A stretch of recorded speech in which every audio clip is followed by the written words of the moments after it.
یہاں ہمارے ایک ڈاکٹر صاحب تھے، 1-2 سال پہلے انتقال ہو گیا، بہت محسن اور کریم الطبع، سلیم السجع. تو انہوں نے کہا بڑی مشکل سے بچی کی شادی ہو گئی اور اب وہ حمل ہے لیکن ٹیڑھا ہو چکا ہے. ڈاکٹر کہتے ہیں صاف کرنا پڑے گا. میں خاموش رہا. وہ پھر سمجھتے ہوں گے کہ اس نے کوئی توجہ نہیں دی. 1-2 سال بعد پھر مجھے کہا کہ پھر حمل ہو گیا اور پھر ٹیڑھا ہو چکا ہے. میں نے کہا اب صحیح ہو جائے گا. کہنے لگے کیسے؟ میں نے کہا آیت مل گئی. اس وقت سے لے کے اس وقت تک میں پورا قرآن میں سوچتا رہا. اللہ رب العالمین نے مجھے خزائن غیب سے اطلاع دی کہ یہ آیت پڑھو، افمن یمشی مکبا علی وجہہ اہدی امن یمشی سویا علی صراط مستقیم.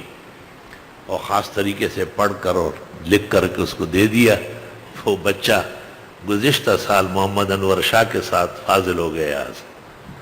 میں نے کہا اب انشاءاللہ خیر ہو جائے گی. ہمارے ایک خادم ہے یہاں بیٹھا ہوا ہے، اس وقت درس کے دوران بھی وہ موجود ہے. تو ان کے ہاں بھی زچگی کی تکلیف تھی اور یہی عارضہ درپیش تھا. میں نے اس کو کہا کہ آپ آیت پڑھے، کہ اس سے تکلیف بڑھ رہی ہے. میں نے کہا نہیں پڑھے آپ، مت ڈرے. آیت پڑھی تو ایسا لگ رہا تھا جیسے خاتون مر رہی ہے. اس کے کچھ دیر بعد الٹرا ساؤنڈ ہو گیا اور پتہ چلا کہ اصل میں بچہ سیدھا ہو رہا تھا اندر. تو زور تو لگے گا. اللہ اکبر. اللہ تعالیٰ کی کتاب قرآن کریم ظاہراً باطناً شفا ہے، ہدایت ہے، خیر و عافیت کی پونجی ہے، خزائن ہے.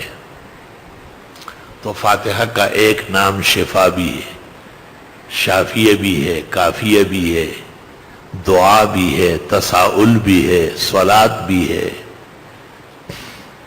45 یا 47 کے قریب نام صرف فاتحہ کے بنتے ہیں.